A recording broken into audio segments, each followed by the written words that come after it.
Meus irmãos, livro do profeta Isaías, capítulo de número 5, eu quero ler com você do versículo de número 1 ao versículo 6. Livro do profeta Isaías, no capítulo de número 5, do versículo de número 1 ao versículo de número 6.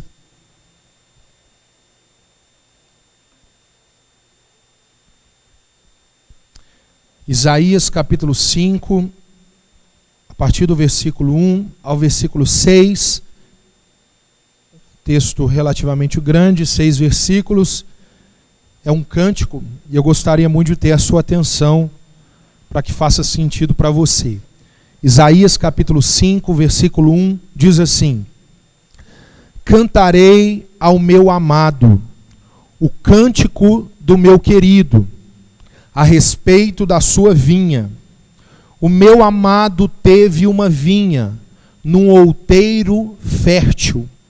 Ele a cavou e a limpou das pedras, e a plantou de excelentes vides.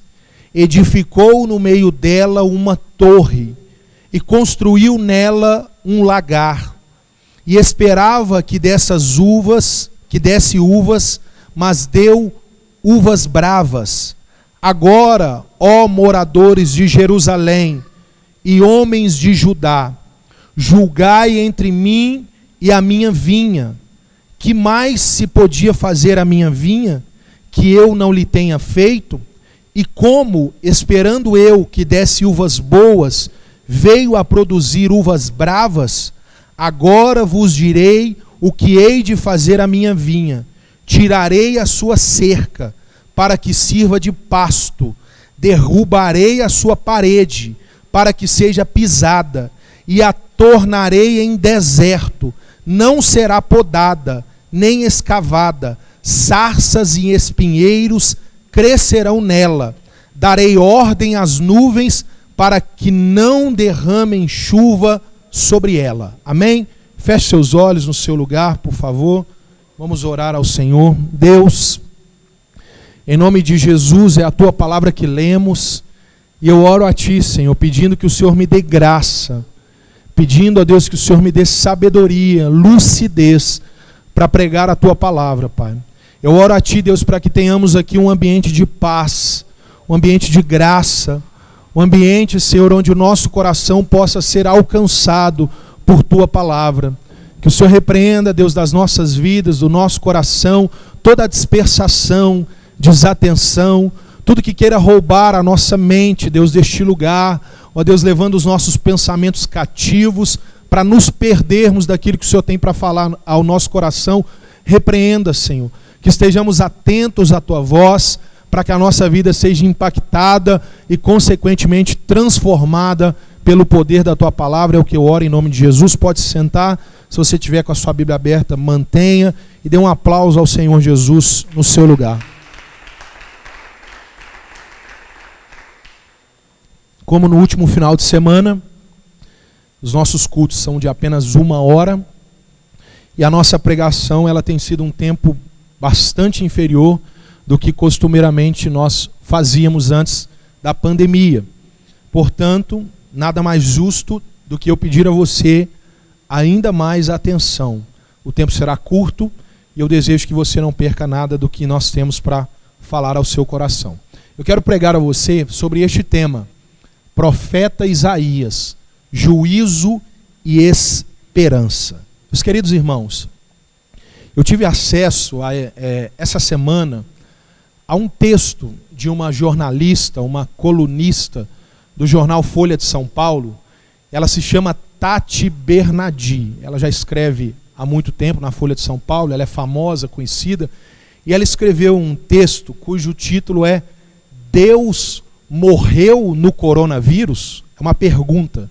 Deus morreu no coronavírus?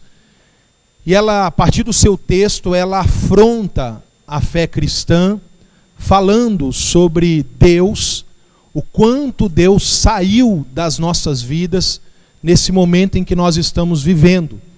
Ela permeia por algo como nós temos o costume de dizer na vida comum, que faremos algo se Deus quiser, se Deus permitir. Mas ela diz que neste momento em que nós estamos vivendo, o se Deus quiser saiu de cena. E agora nós fazemos as coisas se eu puder fazer, e você também puder fazer, nós uniremos o nosso poder fazer e nós iremos cultuar a nossa vontade. Ela propõe que em tempos de pandemia, Deus sai de cena. E o que interessa agora é a minha e a sua vontade a partir do momento que nós podemos fazê-la. Eu começo falando disso para voltar no final, mas eu chamo a atenção porque o mundo é assim. O mundo olha para um cenário como esse por não conhecer a Deus, por não conhecer o Deus da Bíblia, por não conseguir entender um cenário de sofrimento, eles não conseguem conciliar um Deus bondoso com um Deus justo. O mundo não entende isso. Nós que servimos a Deus também por vezes temos dificuldade para compreender isso. Quanto mais as pessoas que não temem a Deus. Como pode um Deus que é justo, que manifesta a justiça, também ser eternamente bondoso? Como conciliar isso? E esse texto que eu li aos irmãos, ele fala um pouco sobre isso. De um Deus que é bom, de um Deus que cuida, de um Deus que investe, de um Deus que trabalha, mas quando precisa, ele exerce justiça. E isso não anula em nada a sua bondade. Se você prestou atenção no texto que lemos, é uma parábola de um dono de uma vinha que decide plantá-la, e ele tem todo o cuidado com essa vinha, para que essa vinha produza uvas boas. Mas essa vinha não cumpre o seu propósito. E aí ele decide exercer juízo contra essa vinha. Eu ainda volto no texto, mas esse texto expressa exatamente essa ideia. De um Deus que manifesta bondade, e quando ele não é atendido naquilo que ele propõe, naquilo que ele dá condições para que seja feito, ele também precisa exercer juízo. O profeta Isaías é, sem dúvida alguma, o profeta mais famoso do Antigo Testamento, desses que tem livros na Bíblia. Ele profetizou mais de 700 anos antes de Cristo. E ele fala num tempo de absoluta prosperidade da nação. O profeta Isaías, ele está profetizando para pessoas que estão prósperas financeiramente.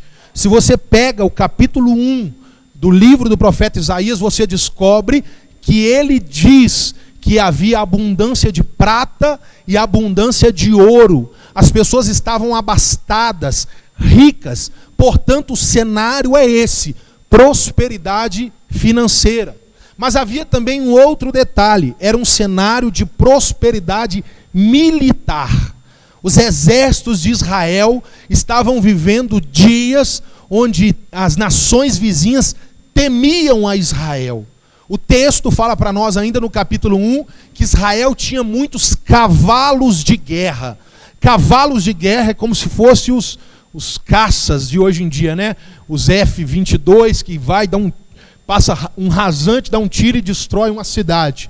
Os cavalos de guerra, quem tinha cavalos preparados para a guerra, eram nações fortíssimas. E Israel, conforme o relato do profeta Isaías, tinham muitos cavalos de guerra. E havia também uma prosperidade religiosa. Se você lê o profeta Isaías, você descobre que havia abundância nas ofertas, nos holocaustos, as festas, as celebrações, o templo ficava cheio, as pessoas levavam ali as suas ofertas, os seus dízimos, os seus sacrifícios, havia muita adoração, as pessoas louvavam a Deus. Era um cenário que todo mundo que olhasse diria: certamente Deus está com Israel, certamente Deus tem se agradado de Israel. Porém, o capítulo 1, no versículo 3 e 4, logo no início da profecia do profeta Isaías, ele logo manda o recado, dizendo: o boi conhece o seu possuidor, o jumento conhece a manjedoura do seu dono, mas o meu povo não me conhece. O profeta Isaías dá o tom da sua profecia. Quando ele vai começar a profetizar, ele compara Israel negativamente a um boi e a um jumento. dizendo que o boi e o jumento conhecem o seu dono, mas Israel não conhece o seu Deus. Isso é assustador. Por quê? Porque o culto deles era maravilhoso. O culto deles era próspero. A adoração deles era maravilhosa. Mas, na verdade, Isaías está denunciando que aquilo era apenas um ritual religioso. Aquilo se tornou uma conformidade. Eles caíram no automático. Eles se acostumaram com o culto. Vir e sair e voltar para a igreja, para o templo, era algo comum. Era como ir à padaria, como ir ao shopping, eu também vou ao templo. Era algo comum. Era uma atividade comum, não tinha mais aquele desejo pela glória de Deus, aquele arrependimento, aquele quebrantamento. Eles tocavam trombeta, eles anunciavam as suas ofertas, eles levavam ao altar, mas o coração deles estava diante de Deus. É por isso que o próprio Senhor Jesus vai citar o livro de Isaías, falando que o meu povo me adora de lábios, mas o seu coração está longe de mim. Jesus cita a profecia de Isaías. Era esse o cenário. O problema, sabe qual que é? A prosperidade financeira fez eles pensarem que eles tinham a aprovação de Deus. Tem muita gente que se engana com isso. Pode ser que Deus está te abençoando, que está tudo bem, e Deus está favorecendo. Mas também pode ser que você está prosperando e Deus não tem nada a ver com essa história.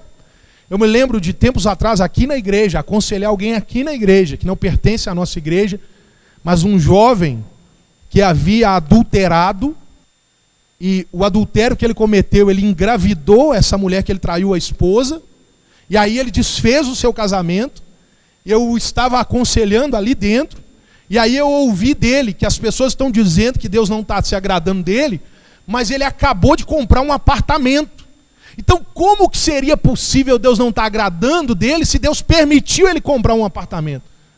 Eu falei, o que tem a ver alhos com bugalhos? O que tem a ver uma coisa com a outra? Está cheio de ímpio, perverso, pessoas que vão para o inferno e que são milionários, bilionários. Não tenha como referência a sua prosperidade financeira e acredite que Deus está se agradando. Você sabe muito bem se os passos que você trilha são passos agradáveis ao Senhor. Uma coisa não justifica a outra. Mas Israel acreditava que por estar num patamar diferente de outros momentos da história, Deus estava com eles. É por isso que Isaías anuncia juízo.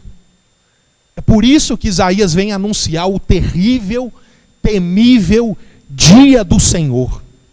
É por isso que ele anuncia o futuro cativeiro babilônico. É essa a profecia de Isaías. Obviamente, os homens resistem a essa profecia. Porque os homens são assim. O povo não concorda com isso, não. O povo, quando começa a escutar a profecia de Isaías, a Bíblia diz que eles se recusam. Eles discordam do profeta Isaías. Porque os homens são assim.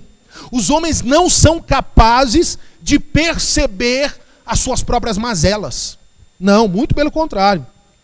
Eles são ávidos, fervorosos para perceber as suas próprias qualidades, mas são lentos para identificar suas limitações. Já viu? As pessoas são assim.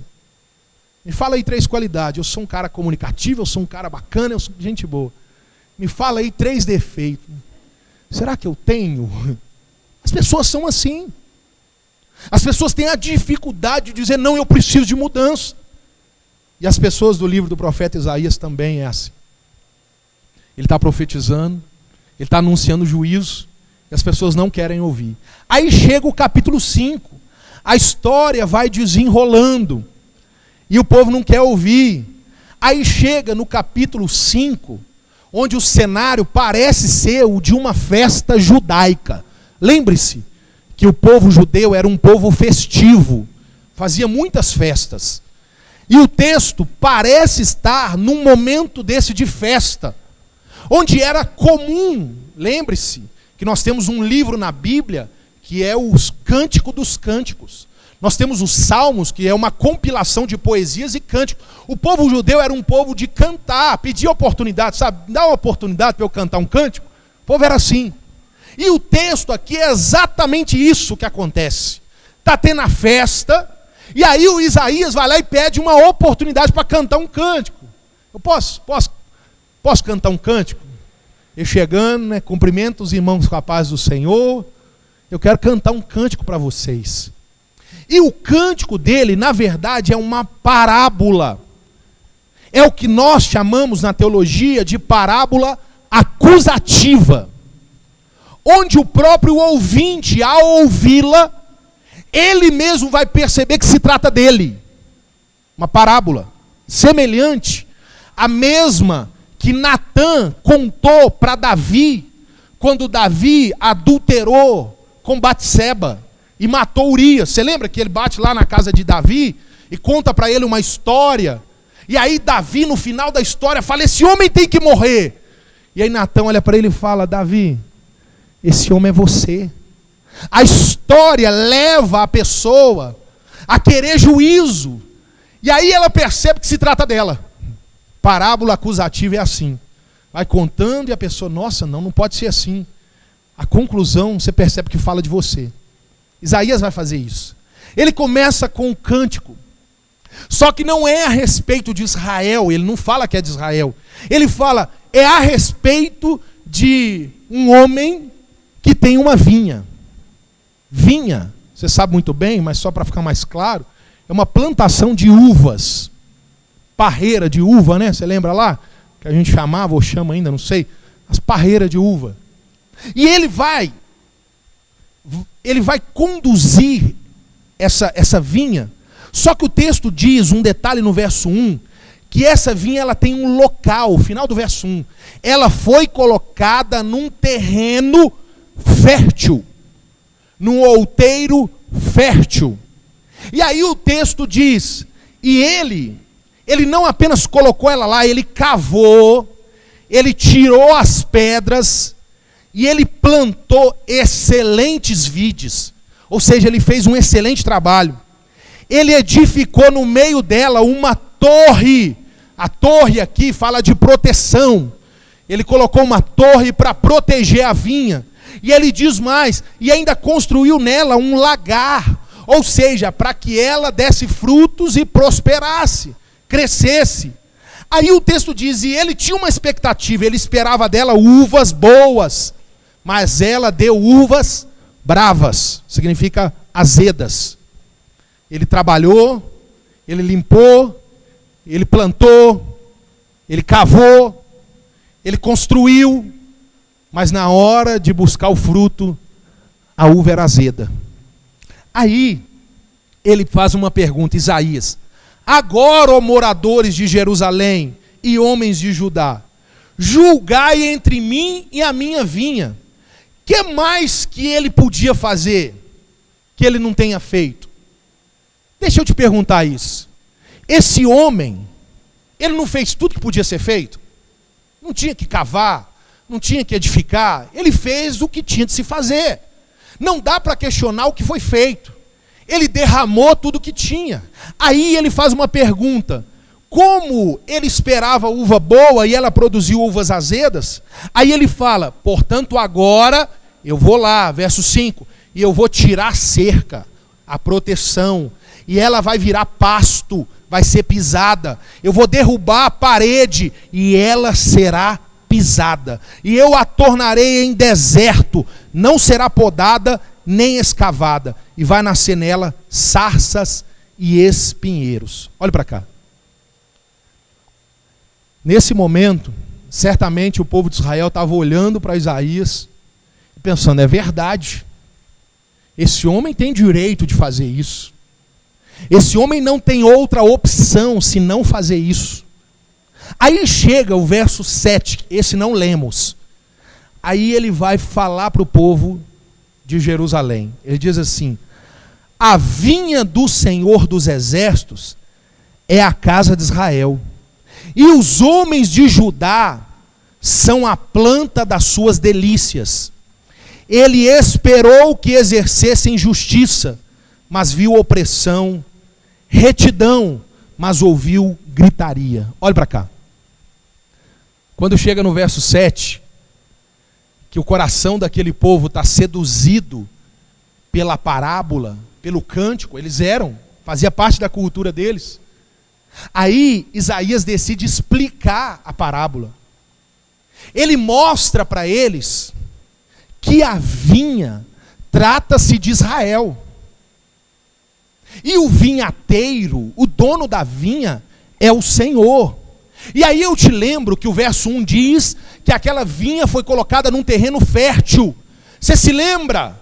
A terra que Deus prometeu a Israel quando os tirou do Egito, uma terra que mana leite e mel, uma terra próspera. É disso que Isaías está falando. Deus plantou a sua vinha numa terra boa.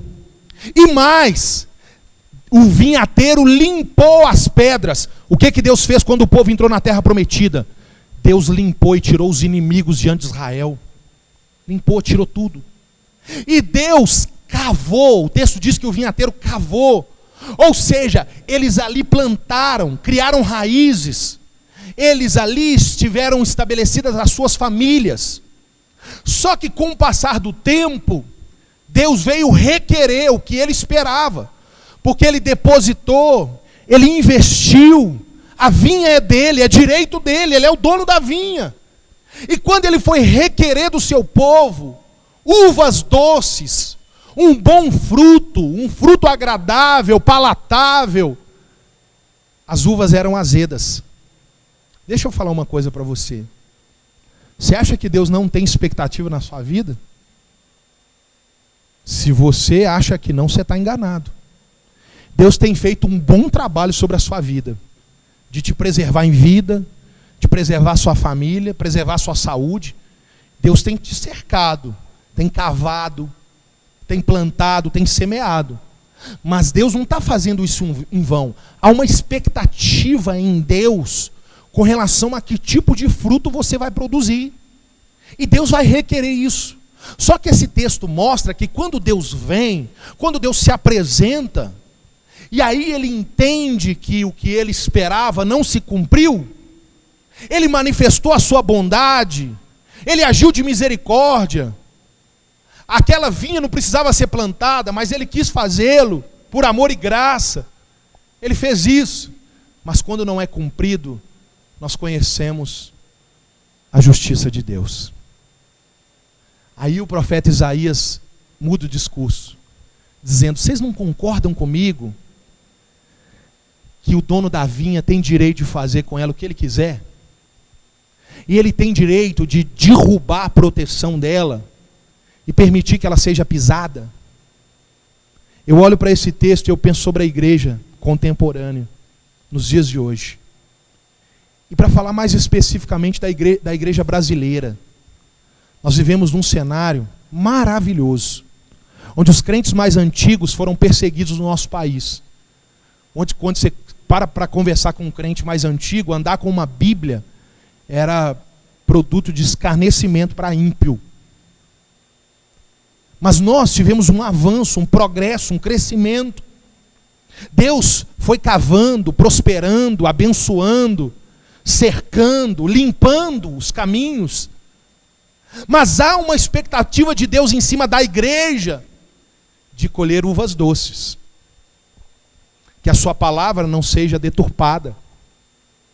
Que os seus louvores não sejam egocêntricos. Que a comunhão da igreja não seja uma mentira, uma falácia. Que o amor ao irmão não dure 1 hora apenas do culto. Há uma expectativa de Deus em relação à igreja. Mas esse texto mostra que quando essa expectativa ela não é atendida, Deus, por sua justiça, ele por muitas vezes ele precisa derrubar a cerca e transformar um cenário fértil num deserto. É o que diz o texto. Sabe por quê? Porque o deserto nos faz valorizar os dias bons. Nós não temos a dimensão da bondade de Deus, muitas vezes, quando nós estamos imersos nela.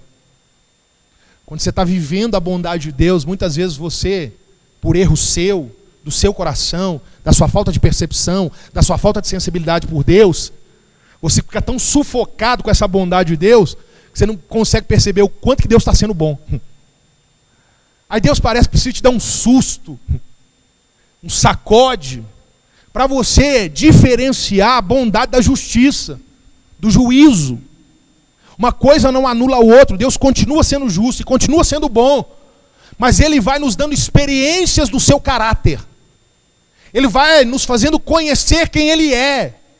E à medida do que você pisa, do que você faz, do que você escolhe, você vai conhecendo as facetas de Deus. O homem não tem capacidade e condições de conhecer a Deus. Nem a eternidade com a eternidade será capaz de revelar para nós quem Deus é. Então tem muito de Deus para se saber. E nesse cenário que nós estamos, a minha resposta para essa jornalista é que Deus não morreu no coronavírus. Deus não está morto no coronavírus. Deus continua reinando. A sua bondade continua preservando. Mas o juízo de Deus também vem. Deus precisa abrir a porta, deixar que sejamos pisados, para nos lembrarmos da sua graça. Muitas vezes o sofrimento é o melhor atrativo de Deus para o nosso coração. Nos faz pensar em Deus. Já falei isso aqui outras vezes e repito uma vez mais. Quando aconteceu lá em 11 de setembro de 2001, as Torres Gêmeas nos Estados Unidos, as semanas seguintes nos Estados Unidos as igrejas estavam lotadas, porque o impacto do problema, do caos, faz as pessoas lembrarem de Deus. O caos é um lembrete de que existe um Deus que governa todas as coisas. A vinha, muitas vezes ela precisa ser sim violada. Deus precisa permitir isso. E perceba que isso só acontece porque Ele permitiu, porque Ele é Senhor. Quando alguém se pergunta sobre o coronavírus, de onde veio, uma coisa eu sei, Deus permitiu. Não estou dizendo que Ele enviou, mas uma coisa eu tenho certeza, por sua soberania, Ele permitiu. Ele quer falar conosco nesses dias. Ele quer nos ensinar algo nesses dias. Ele quer nos fazer entender que Ele espera de nós frutos doces, não amargos, não azedos. A minha pergunta para você é, quando você se apresentar diante do Senhor, e o Senhor te perguntar, o que tens para me oferecer? Que tipo de fruto você terá nas mãos? Qual o seu comprometimento com Deus? Qual a sua fuga em relação ao pecado, a esse mundo que nós estamos? Como tem sido a sua dedicação ao Senhor? Para dizer, Senhor, custou muito, mas eu consegui produzir frutas doces. Custou meu tempo, custou a minha juventude, custou a minha mocidade, custou os meus melhores anos. Custou muito, Senhor, mas eu não estou aqui de mãos vazias. Se coloque de pé no seu lugar.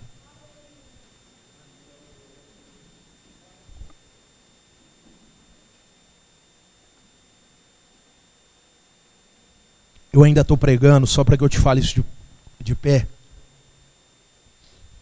O tema da minha pregação é juízo e esperança. Sabe o que é mais lindo no livro do profeta Isaías? Porque ele é um livro altamente focado no juízo, como eu estou te mostrando aqui hoje. Mas o mesmo livro, que é o livro de juízo, é o livro que tem a maior quantidade de profecias sobre Jesus Cristo. O mesmo livro que mostra e revela esse Deus que manifesta a justiça, é o livro que diz para nós que viria um. Ele nasceria de uma virgem. E o nome dele, capítulo 9, seria Maravilhoso Conselheiro, Deus Forte, Pai da Eternidade, Príncipe da Paz.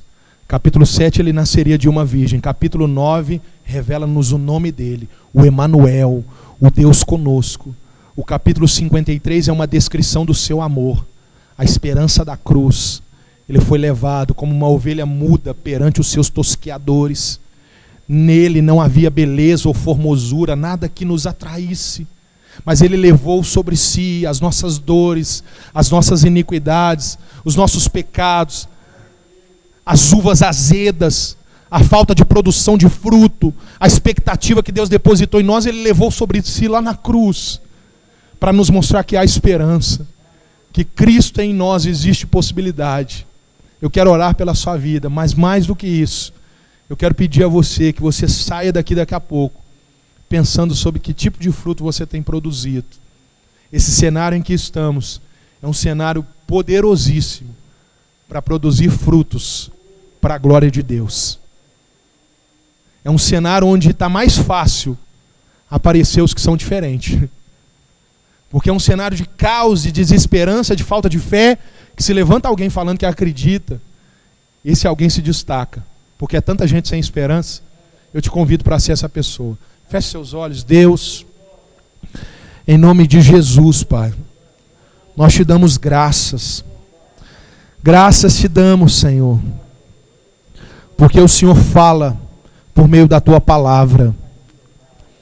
Talvez, Senhor, como nos dias do profeta Isaías, temos, ó Deus, nos enganado, pensando que a prosperidade financeira, do conhecimento, da saúde, da beleza, pensando que a beleza dos nossos cultos, a igreja cheia, nós passamos a acreditar, Deus, que o Senhor está com a gente, Pai. Mas isso não é garantia, Senhor. Muitas vezes nós precisamos rever o caminho que temos trilhado, a palavra que temos pregado, as canções que temos cantado e a vida que temos levado, Pai. Ainda que como aquele povo estejamos na igreja, levantando as mãos, lágrimas pelo rosto, Deus, o Senhor nos chama essa noite a avaliarmos como anda a vinha do Senhor. O Senhor nos plantou, o Senhor nos protegeu, o Senhor limpou-nos, ó Deus, das pedras, o Senhor nos colocou num lugar frutífero. E essa noite o Senhor nos alerta que vai chegar um dia, como o próprio profeta Isaías diz no seu livro, o Senhor dos exércitos, Ele vai passar em revista diante do seu exército. Nós cremos, Senhor, na chegada desse dia, que o Senhor vai passar em revista dos seus filhos. E a pergunta do Senhor é: o que você tem para oferecer?